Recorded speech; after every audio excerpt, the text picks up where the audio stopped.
Welcome to the Sales Leaders Operating System, the podcast for sales leaders who know that success starts with strong leadership. Whether it's your first time leading a team or you're a seasoned pro, we've got the real-world advice you need to lead your team to greatness. Now, here's your host, Matt McDarby. Hello and welcome to the Sales Leaders Operating System, the podcast for sales leaders, built by sales leaders. This is Matt McDarby. I'm your host and author, coach, and advisor to elite sales leaders all over the world. Thank you so much for joining us. Today we have an outstanding guest. Let me introduce you to them now. I met our next guest by way of our common involvement in the Outlier Project. You can look up the Outlier Project on LinkedIn. And as it turns out, we also have some very similar experiences and affiliations going back to our college days. We didn't go to the same school, but we were members of the same college fraternity, now the Chi Alpha, incidentally. Now, Rich's earlier career was mostly in finance and accounting, and it was during his time at Nestle that he shifted his career path towards sales operations.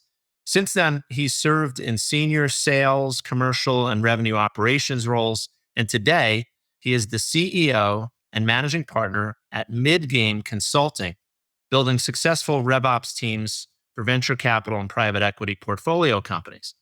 Please welcome Rich Bishop to the show. Rich, welcome. So great to have you. Matt, thank you. It's great to be here. I love what you're doing for sales leaders with the podcast, and I'm glad to be able to be a part of it. Excellent. I appreciate you joining and love, we're going to really enjoy having your perspective because you have taken a little bit of a different path than some of the other leaders I've interviewed. We'll get into that. And if it's okay, because we want to get right into your experiences and lessons you've learned, I'm just going to ask you some questions and get the conversation going. Okay with you? Yeah, great. Let's do it. Beautiful. All right. So over the years, I think, I've worked with a lot of sales leaders and sales or revenue ops leaders. And I've observed that the most effective and most successful leaders have a system or a way of making sense of all the different sort of interconnected parts of the business.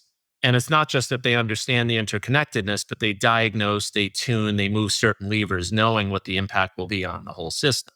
Now, you've had success in these sales and revenue operations roles for a long time.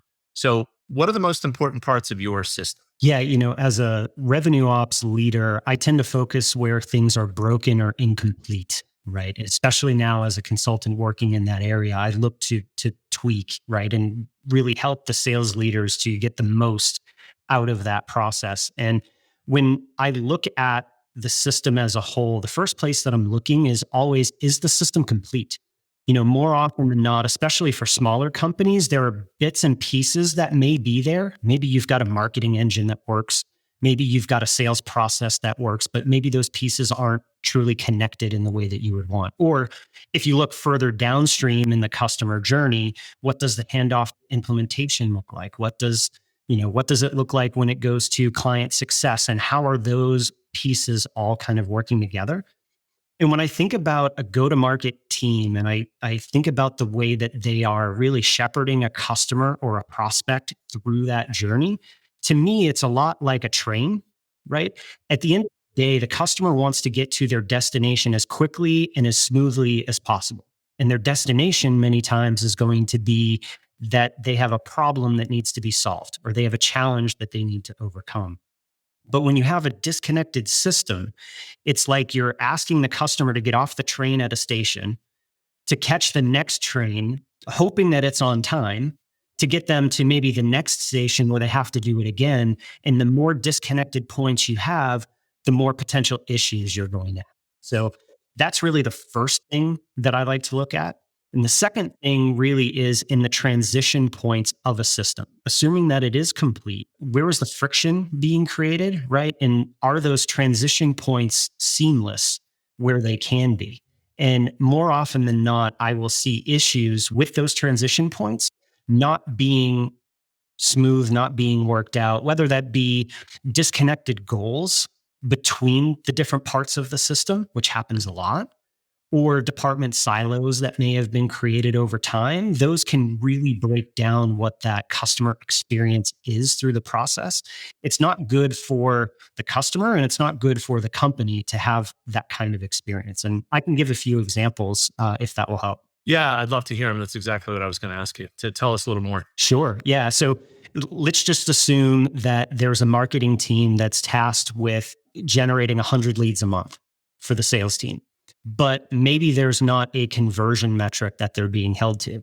So in that situation, of course, marketing is going to drive what they're incentivized to do. They're going to create 100 leads a month. They're going to do it.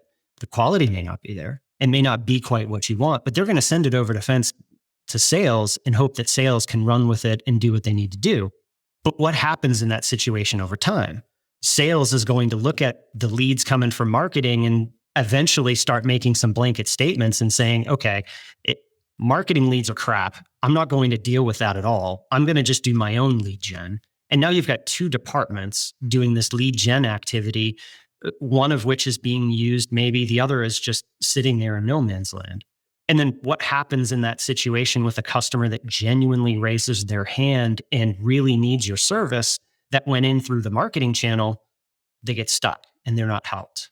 Sure. Right. So Sure. that creates a big problem. Yeah. And that's more than just a process problem, right? That's also because in your example, we've got sales and marketing sort of doing their own thing. One of the other things that I think is likely to happen when that's going on is we may not even be targeting the same people. That's right. Right? That's right. Which is, so it's a process thing. It's a who are we targeting thing. Tell us a little bit more though, and I'd love to hear, knowing the context of your work, working with these companies that are sort of at various stages of growth. They're all hungry for growth, but they're at a certain level of maturity. Maybe some very early, some a little bit further along. But I would imagine, is this a problem you see kind of at all stages, or where do you see it most often? Yeah, it's interesting because it definitely happens at all stages, but it depends on how the company kind of got to that stage. So a lot of people will talk about what size companies do you work with, right? And usually we're talking about revenue streams and revenue size of the companies. But in often cases, it's more about the go-to-market maturity of the company than anything else. And you can have some startups that maybe they worked with incubators and got the processes and procedures down right from the very beginning. They can be much more mature than a larger company, $1 billion plus, that grew through acquisition over time, but never stepped back to see the forest through the trees and just kind of continued doing what they had been doing and don't have those processes in place. I've seen that, right? I've lived it. I've been hired by companies like that latter example that you described, right? Several hundred million or $1 billion plus. And it's like they never slowed down enough to establish the right processes, the right systems. We're still on the question of what's in the system. And you said at the top, the big question is, kind of not only where are things broken, but where is it incomplete? In those organizations, I'm going to ask you to talk about maybe the bigger ones. Like, we've grown so fast, we have raced right past having a really critical part of the system. Are there any, in that example, are there any elements that you see that are most commonly missing or not mature? What would they be? Yeah, many times where I've seen that is we've grown large very quickly, mainly through acquisition. We've kind of had the right people in place that generally knew what to do, but we don't have a cohesive set of steps across the board. So what's done in Atlanta may be very different than what's done in San Francisco, for example, right? Because of the folks that are there, they just generally continue doing what has been done. And we don't have a standardized process across the board. So the standardization is really one of the areas that tends to be a challenge that can be overcome. But depending on how long the company has been in that state, it can be a really hard one to get past. And what I've observed, because I can think of examples, I won't name names, but I've observed then it's hard for leaders, sales leaders mainly, to clarify expectations at that point because it's so jumbled. And how we do the work, in your example, how we do it in Atlanta versus San Francisco versus London, we have to literally sort of go start from scratch. Yes. In communicating expectations and walking people through sometimes at an excruciating level of detail about like how the work is to be done.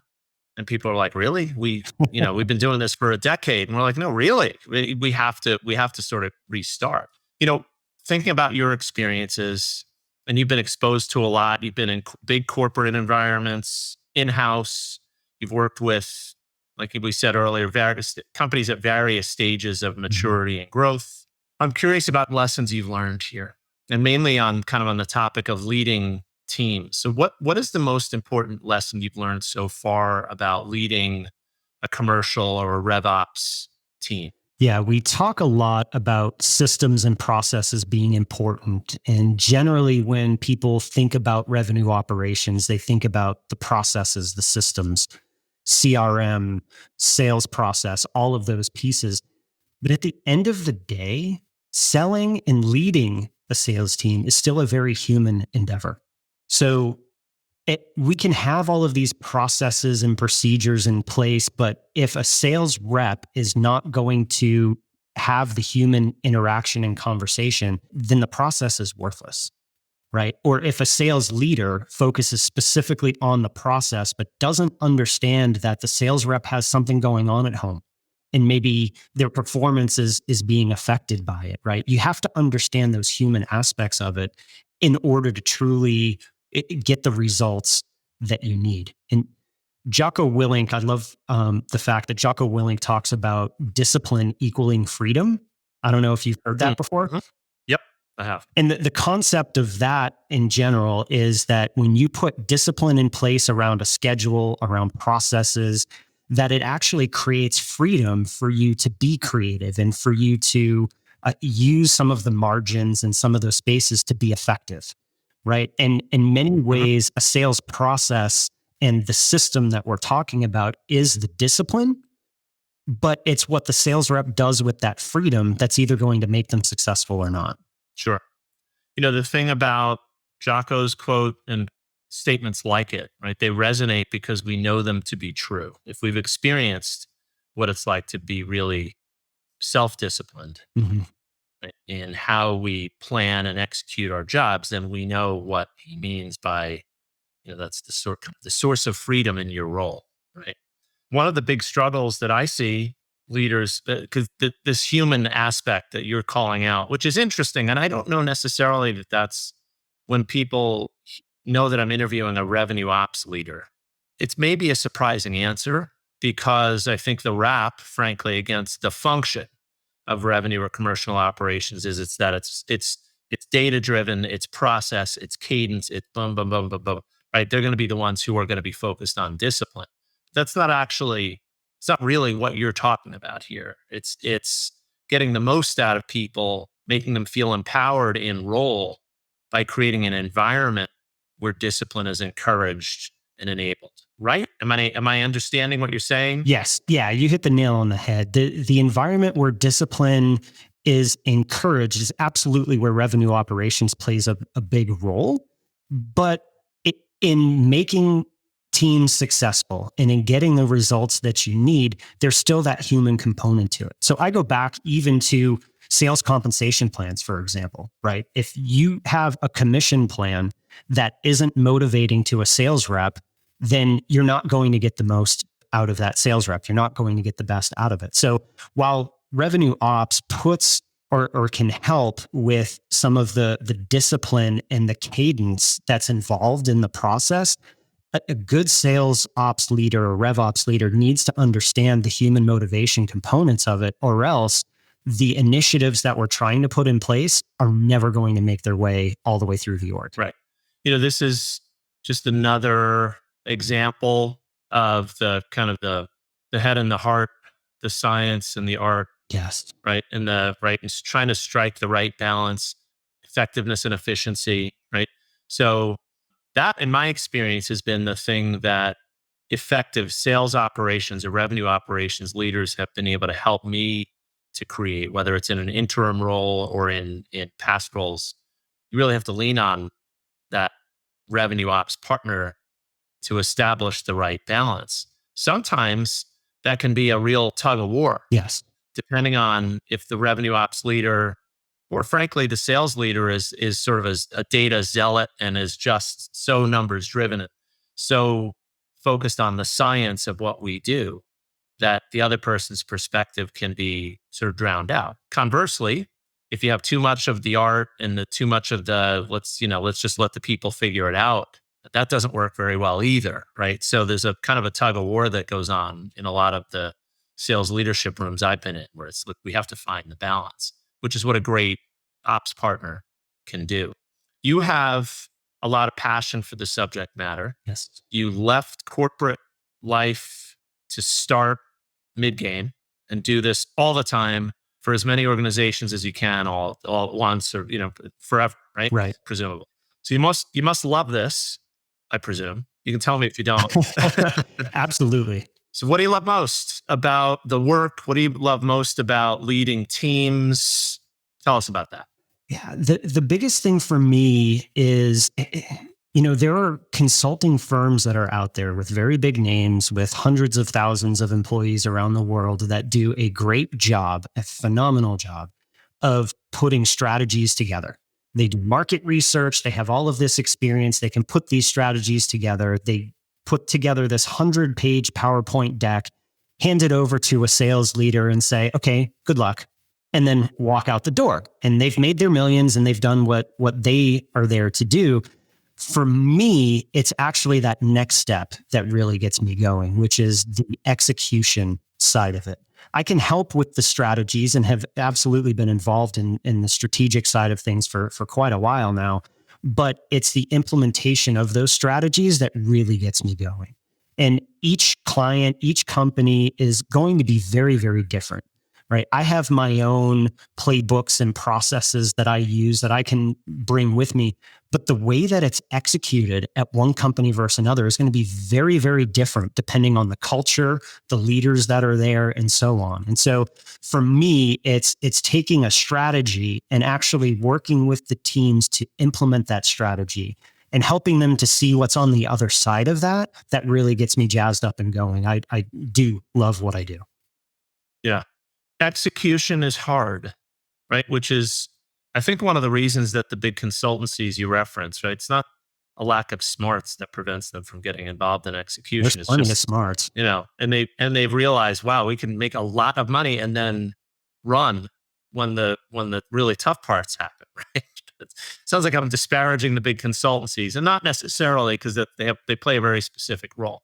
But let's face it, most of the people listening to this podcast work for organizations that can't afford to spend the money on consultants who talk about what should be done and then don't do it. And so the work is challenging. What have you found to be the most challenging part of doing your work? Yeah, I go back to the point that we made just a few minutes ago, which is that it's a very human business. And in order for change to take place, you've got to have the stakeholders involved in really buying into it. I think you even spoke about this in a recent episode with Patrick Zantera, that I think, what was it, that people value their own conclusions more than they value those that will pull to them, something along those lines. Right. Yeah. Yep. Yeah. And that tends to be the biggest reward, is getting out on the other side of that and helping others to see, that the change can take place.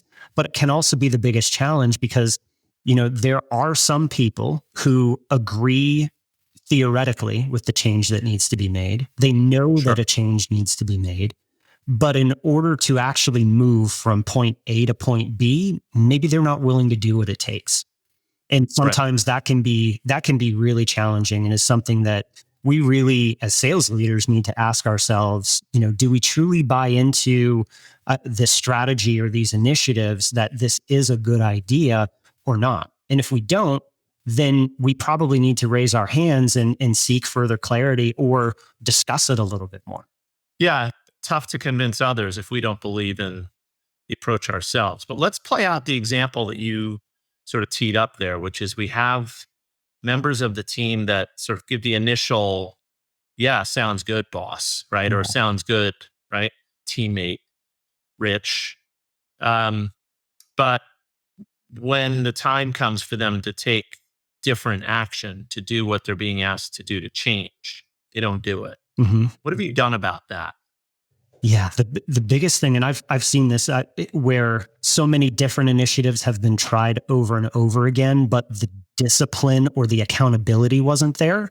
And so it becomes a flavor of the month type of rotation that we then get into, right? Oh, well, it's just Joe's idea this month that we're trying to implement. Don't worry, if we just wait it out, it'll go away and it'll be something else 2 months from now, right? Accountability really is the biggest thing, the discipline and the accountability. So oftentimes when we have a new initiative that we're trying to put in place, we want to get to the ground level as tactically as possible and follow up as tactically as possible. So if it's a new sales initiative, having a weekly or even bi-weekly check-in with the reps to say, okay, your pipeline looked like this a few days ago. You said you were going to do X, Y, and Z. Let's see that you've done X, Y, and Z. And where is that?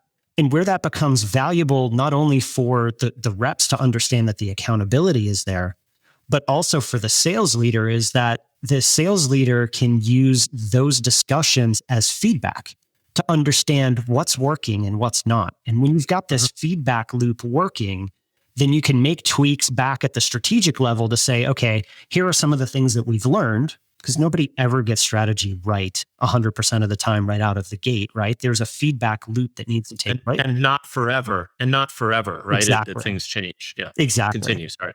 Yeah. So having that feedback and understanding that we can make some changes here to make improvements, it has to come from the folks that are on the phone with the customers. It has to. And so it creates this virtuous cycle of creating the accountability, but also getting the feedback to go back in the other direction. There's a very tactical, you said loop, which resonates with me. That's what I call it too. We've called it people like me who come from organizations like Huthwaite, Neil Rackham's organization, and Ignite Selling, which is a close partner of ours. And we talk about it's plan, do, review loop, right? It's a super simple way of thinking about it, but this is the way that we hold people accountable to the changes that they said they were going to make when we were planning, when we were talking about, right? Because they're going to go out and do, maybe we're there with them, maybe we aren't.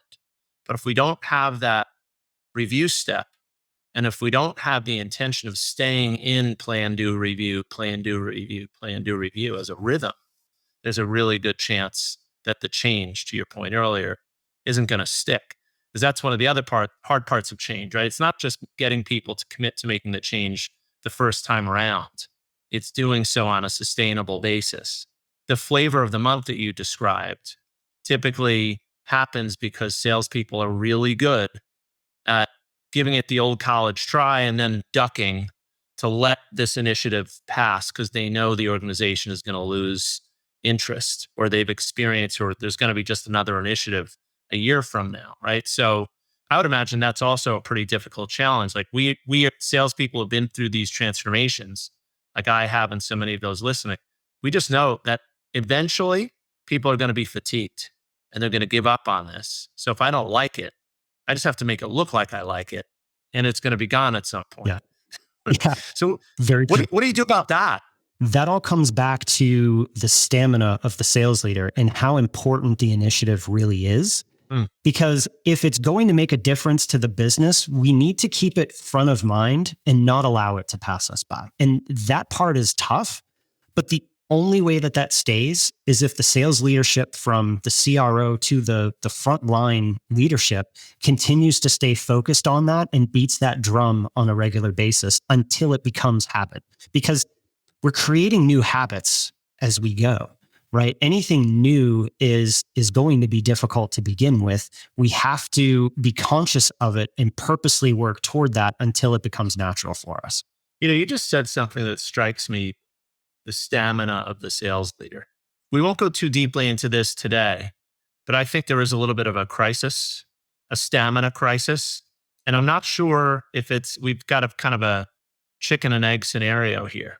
Is the average tenure of a sales leader now like 16 or 17 months because they legitimately just run out of steam, they lose energy? Or are they losing energy knowing that if they haven't delivered a result in a year and a half, it's over anyway? So they're like, I gave it my best shot, right? So a conversation for another day. I'm going to pull up what we're going to be doing in the next season or the upcoming season of the show is we are going to be doing some sort of small group panel like discussions. And if you're up for it, I'd love to have you come back and maybe talk about your perspective. What are some of the things that affect sales leaders' stamina? Because it's not something I've talked about, but an interesting topic. All right. We've only got a minute or two here, Rich, to grab a few more nuggets from you. So I tend to ask a kind of a big, open, vague question purposely at the end, just to see what else we can grab. And it's what else? What else, Rich? What else do we need to know? What else can you share with us that you haven't shared? We talked a lot, I think, in this episode of sales leadership's responsibility and change management, kind of from that, more from that top level perspective. But frontline sales managers have an outsized responsibility here, both in terms of top down and in terms of bottoms up. Right. When we talk about the process or the system having breaking points or silos between departments, I've seen where the sales leader, the CRO, is not willing to make a change, or it isn't an important enough initiative to take on kind of at that corporate level. But there have been some frontline sales managers who say, no, I'm going to take responsibility for my team. Right? I'm going to take ownership of my team, the inputs and the outputs, and I'm going to work to mend those fences between marketing and my team, or implementation, my team, product, whatever those touch points happen to be. And I've seen where frontline leaders who are passionate about their team and the work that their team is doing be able to bubble up the fact that this issue needs to be addressed in the broader organization. So the big point for me here is that it's not always about top down, that the frontline leaders taking responsibility can make a massive difference on the rest of the organization if they focus on their team and fixing the things that they see wrong and getting them addressed at least within what they can control. I'm going to presume, Rich, but let me ask this because I don't want to make an assumption here. The kinds of frontline managers, the ones you're talking about, who have that passion and who really go out of their way to affect change, positive change, is it your experience that those are also the top performing leaders in terms of performance and results, or is there not necessarily data or anecdotes that support that in your experience? Yeah, there definitely tends to be a correlation between the success and the amount of ownership that the leader takes in their team. But more importantly, especially for those that are in the younger stages of their career that are maybe just getting into management for the first time, that the managers that take that kind of ownership and responsibility at that level, I often see be the ones that continue that throughout their career and end up growing their career much more quickly because of that extreme ownership that they're taking. Hard to answer this next question, but why do you think that is? Like, what is it about those managers, the people you're talking about? Like, do you have a sense of what's behind that extreme ownership, or the fact that they just go further than other people go? What have you picked up about those types of managers? Yeah, everybody tends to have different motivations as to why they are doing it, but they genuinely just care about the results and care about performing. I'm sure there's a competitive aspect to it as well, right? Making sure that we win. But I think with all of that said, those people that do take the ownership will see the results through to the end, just naturally, because that's part of the motivation and part of that ownership. So they tend to be more successful. Yeah, I've seen that. No, that's good. I'm asking, and your answer resonates with me, and it kind of lines up with my own experience. There is this, it's hard to put a finger on it, but some people just will go further to see a process through, to make a committed effort to change behavior, to developing others, right? And, I don't have specific data, but tons of anecdotes that says, there are people that are just different and special, and they're going to probably be your future leaders of leaders and heads of sales or CROs. But we've got to be able to spot those people, right? They're high potential folks who just look at their role differently. Who knows why? Leaders listening, if you have someone like that on your team, I think you'd be wise to find out, well, why do you think about your work this way? Why do you look at it differently? And let's stoke that. Like, let's figure out what's behind it and feed that, because those are the people that, like, the payoff when you develop people that have that sort of wiring is massive, right? Yeah. Yeah. Motivation is not the challenge with those types of leaders. You just said something that I think is perfect there, and that's keeping them fed is what's important, because they're naturally motivated on their own for whatever those reasons happen to be. Keeping them hungry and keeping them fed then becomes the challenge. So for those listening, right, we've had Rich's time and brain power for about 25, almost 30 minutes. I'm going to thank him for joining us here in a moment. But really interesting perspectives, because he is coming at this, like I said at the top, originally from an accounting and finance background, and has a really unique vantage point as someone who's been a commercial and revenue operations leader, but runs an organization today that just does this work a lot. And so I'm going to get into a summary here in a moment, pick out some of the kind of the great ideas and things that he shared with us. Before I do that, Rich, thank you so much for joining us. It was wonderful to have you on the show. We'll have you back. Really great perspectives today.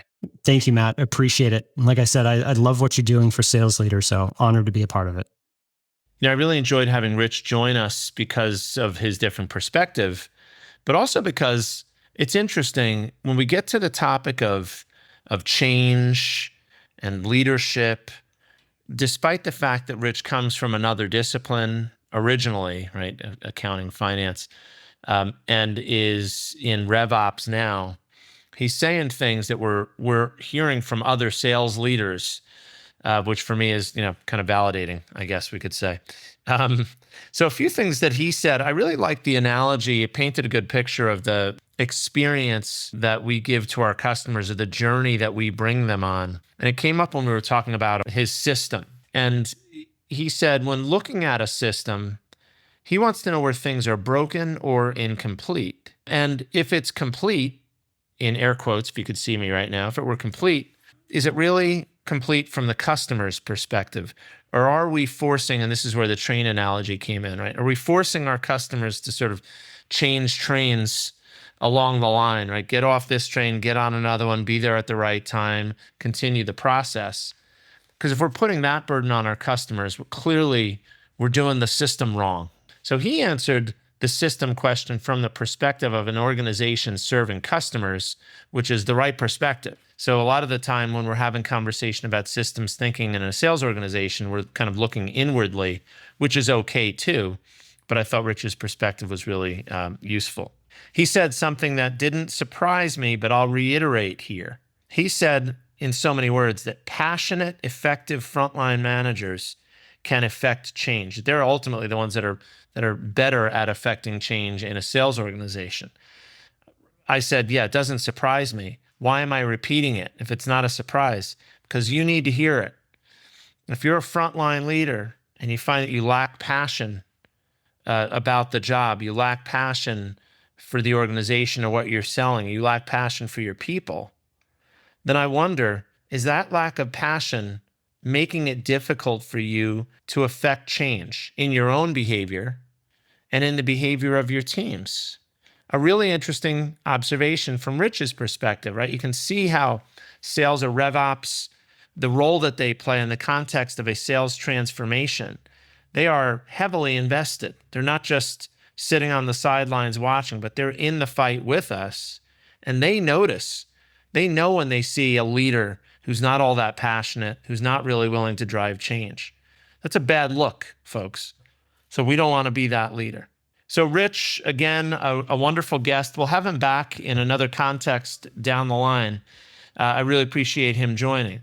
For our next episode, we're going to be talking to a fantastic, wildly successful female leader. She's been a senior sales leader. She's been a president of an organization. She has collaborated with me on projects in the recent past, and I'm really thrilled to have her as a member of the team. So please join us for that episode. In the meantime, I'm Matt McDarby, author and host of the Sales Leaders Operating System. Thank you so much for joining. Bye-bye for now.